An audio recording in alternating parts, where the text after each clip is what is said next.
51, 52 అధ్యాయాలు. మొదటిగా 51వ అధ్యాయము. యెహోవా ఇలాగూ సెలవిచ్చుచున్నాడు, ఇదిగో, నేను బబులోను మీదికిని దానిలో కాపురము చేసి నాకు విరోధముగా లేచిన వారి మీదికిని ప్రచండమైన వాయువును రప్పించెదను. అన్య దేశస్థులను బబులోనునకు పంపుచున్నాను. వారు ఆ దేశమును తూర్పార పట్టి దాని వట్టిదిగా చేయుదురు. ఆపద్దినమున వారు నలుదిక్కుల నుండి దాని మీదికి వచ్చెదరు. విలుకాడు విల్లు త్రొక్కవలెను, కవచము వేసుకొని వాని మీదికిని విల్లు త్రొక్కవలెను. కల్దీయుల దేశంలో జనులు హతులై పడినట్లును, దాని వీధులలో వారు పొడవబడి కూలినట్లును యవ్వనులను కొట్టక మానుకుడి. దాని సర్వ సైన్యమును బొత్తిగా నిర్మూలము చేయుడి. తమ దేవుడును సైన్యములకు అధిపతియు నగు యెహోవా ఇశ్రాయేలు వారిని యూదా వారిని విసర్జింపలేదు గాని, ఇశ్రాయేలు పరిశుద్ధ దేవునికి విరోధముగా తాము చేసిన అపరాధముతో వారి దేశము నిండియున్నది. మీరు దాని దోషములలో పడి నశింపకుండునట్లు బబులోనులో నుండి పారిపోవుడి. మీ ప్రాణములు రక్షించుకొనిడి. ఇది యెహోవాకు ప్రతీకార కాలము. అది చేసిన క్రియలను బట్టి ఆయన దానికి ప్రతీకారము చేయుచున్నాడు.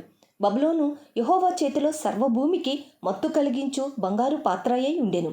దాని చేతి మద్యమును అన్యజనులు త్రాగి మత్తిల్లియున్నారు. బబులోను నిమిషమాత్రములోనే కూలి తుత్తునీలాయెను. దానిని చూచి అంగలార్చుడి, అది స్వస్థత నొందునేమో.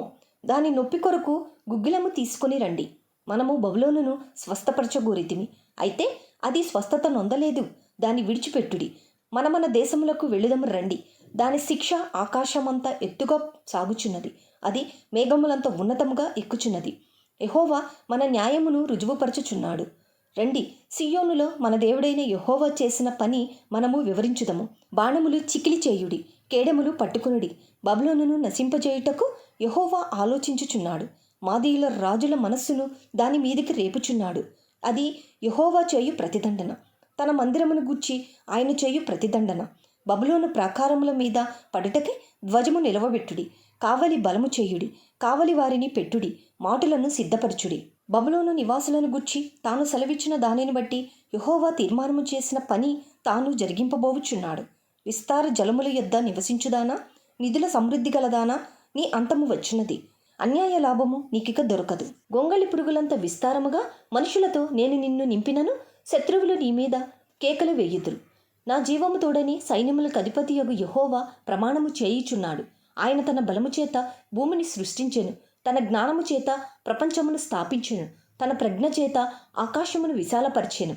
ఆయన ఆజ్ఞ ఇయ్యగా జలరాశులు ఆకాశ మండలములో పుట్టును. భూమి అంత భాగములలో నుండి ఆయన ఆవిరి ఎక్కజేయును. వర్షము కలుగునట్లుగా ఆయన మెరుపులు పుట్టించును. తన ధనాగారములలో నుండి గాలిని రావించును. తెలివిలేక ప్రతి మనుష్యుడు పశుప్రాయుడు.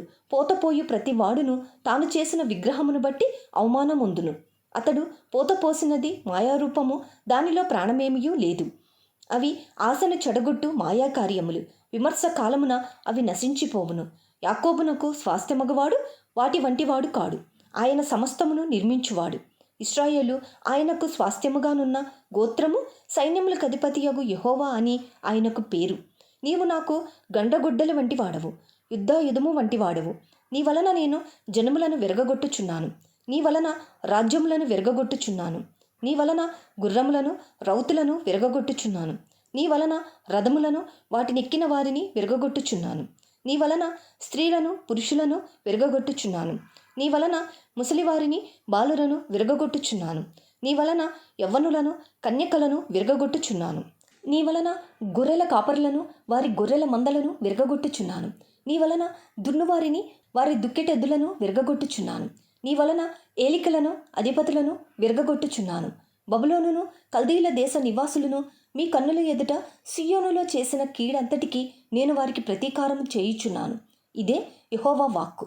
సర్వభూమిని నశింపజేయు నాశన పర్వతమా, నేను నీకు విరోధిని. ఇదే యెహోవా వాక్కు. నేను నీ మీదికి నా చెయ్యి చాపి శిలలపై నుండి నిన్ను క్రిందికి దొర్లించుదును. చిచ్చుపెట్టిన కొండవలే ఉండజేయుదును. మూలకు గాని పునాదికి గాని నీలో నుండి ఎవరునూ రాళ్ళు తీసుకొనరు. నీవు చిరకాలము పాడయ్యుందువు. ఇదే యెహోవా వాక్కు. దేశములో ధ్వజములనెత్తుడి, జనములలో బాకానాదము చెయ్యుడి. దాని మీదికి పోవుటకై జనములను ప్రతిష్ఠించుడి. దాని మీద పడుటకై అరారాతు, మిన్ని, అష్కనజు అను రాజ్యములను పిలిపించుడి. దాని మీదికి జనులను నడిపించుటకై సేనాధిపతిని నియమించుడి. రోమము గల గొంగళి పురుగులంత విస్తారముగా గుర్రములను దాని మీదికి రప్పించుడి. దాని మీదికి పోవుటకై మాదీయుల రాజులను, వారి అధిపతులను, వారి ఏలికలను, అతడు ఏలుచుండు సర్వదేశమును, జనులనందరినీ ప్రతిష్ఠించుడి. భూమి కంపించుచున్నది, నొప్పిచేత అది గిజగిజలాడుచున్నది. ఒక్క నివాసియు లేకుండా బబులోను దేశమును పాడుగా చేయవలెనని బబులోనును గుర్చిన యెహోవా ఉద్దేశము సిద్ధమాయెను. బబులోను పరాక్రమవంతులు యుద్ధము చేయక మానుదురు. వారు తమ కోటలలో నిలుచుచున్నారు. వారి పరాక్రమము బలహీనత ఆయను. వారును స్త్రీల వంటి వారైరి. వారి నివాస స్థలములు కాల్చబడుచున్నవి. వారి అడ్డగడియలు విరిగిపోయెను. అతని పట్టణమంతయు పట్టబడును. కోనేటి దూలములను జమ్మును అగ్నిచేత కాల్చబడును. దాని యోధులు దిగులు పడిరి అని బంట్రౌతు వెంబడి బంట్రౌతును, దూత వెంబడి దూతయు పరిగెత్తుచు బబులోను రాజునకు తెలియజేతురు. దాని రేవులు శత్రువశమాయను. ఇశ్రాయేలు దేవుడును సైన్యములకు అధిపతియు నగు యెహోవా ఇలాగూ సెలవిచ్చుచున్నాడు. బబులోను పురము చదరము చేయబడిన కళ్ళము వలె ఆయను.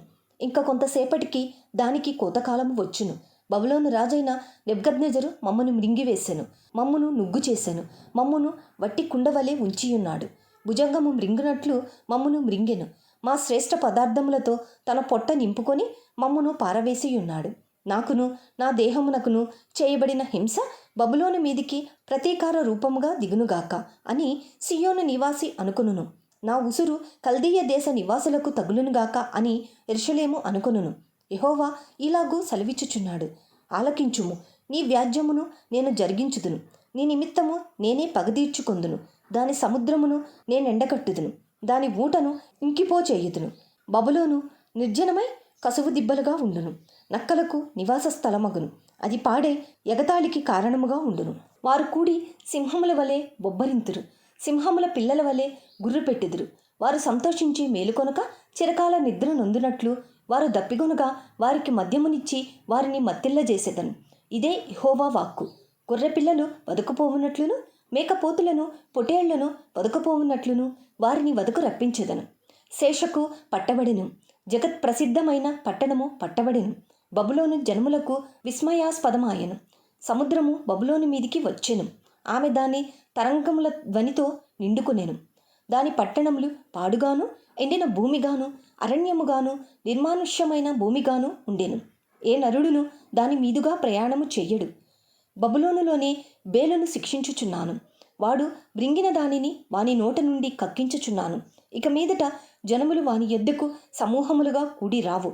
బబులోను ప్రాకారము కూలును. నా జనులారా, మీరు దానిలో నుండి బయటకు వెళ్ళుడి. యెహోవా కోపాగ్ని నుండి తప్పించుకొనుడి. మీ ప్రాణములను రక్షించుకొనుడి. ఏటేటా వదంతి పుట్టుచూ వచ్చును. దేశములో బలాత్కారము జరుగుచున్నది.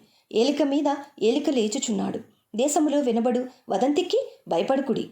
మీ హృదయములలో దిగులు పుట్టనీయుకుడి.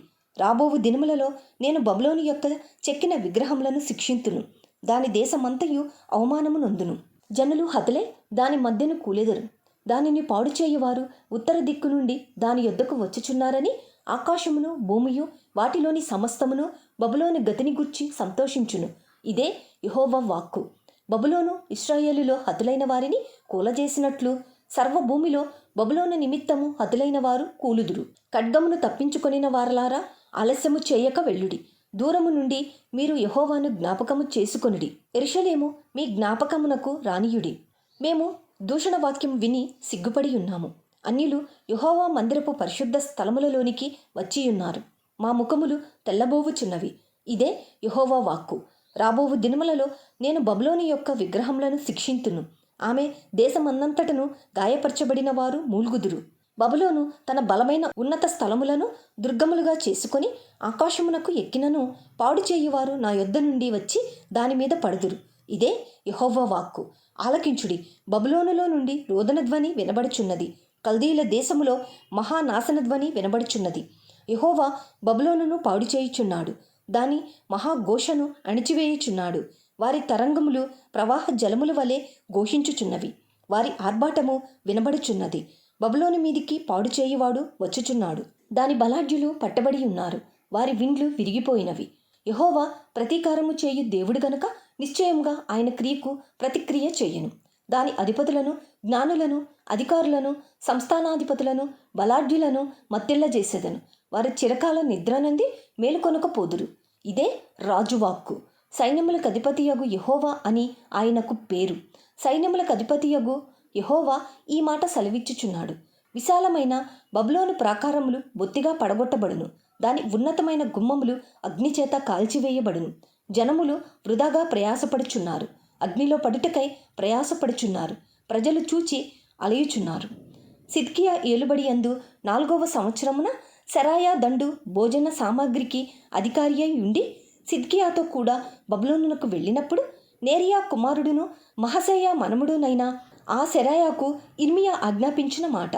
ఇర్మియా బబులోను మీదికి వచ్చు అపాయములన్నిటినీ అనగా బబులోనును గుర్చి వ్రాయబడిన ఈ మాటలన్నిటినీ గ్రంథములో వ్రాసెను. కాగా ఇర్మియా సెరాయాతో ఇట్లనెను, నీవు బబులోనునకు వచ్చినప్పుడు ఈ మాటలన్నిటినీ చదివి వినిపించవలెను. ఇలాగున నీవు ప్రకటింపవలెను, యెహోవా మనుషులైనను జంతువులైనను మరి ఏదైనను ఈ స్థలమందు నివసింపక పోవుదురనియు అది నిత్యము పాడుగా ఉండుననియు దానిని గూర్చి నీవు సెలవిచ్చితివి. ఈ గ్రంథమును చదివి చాలించిన తరువాత నీవు దానికి రాయి కట్టి యూప్రటీస్ నదిలో దాని వేసి నేను దాని మీదికి రప్పింపబోవుచున్న అపాయముల చేత బబులోను మరలా పైకి రాలేక అలాగే మునిగిపోవును. దాని జనులు అలసియుందురు అను మాటలు నీవు ప్రకటింపవలెను. ఇర్మియా యొక్క మాటలు ఇంతటితో ముగిసెను. ఇర్మియా 52వ అధ్యాయము. సిద్కియా ఏలనారంభించినప్పుడు అతడు 21 సంవత్సరముల వాడు. అతడు యెరూషలేములో 11 సంవత్సరములు ఏలెను. అతని తల్లి పేరు హమూటలు. ఈమె లిబ్నా ఊరివాడైన ఇర్మియా కుమార్తె. యెహోయాకీము నడిచిన చెడ్డనడత ప్రకారముగా సిద్కియాయు యెహోవా దృష్టికి చెడ్డనడత నడిచెను. యెహోవా కోపపడి తన ఎదుట ఉండకుండా వారిని తోలివేయినంతగా ఆ చర్య యెరూషలేములోను యూదాలోనూ జరిగెను.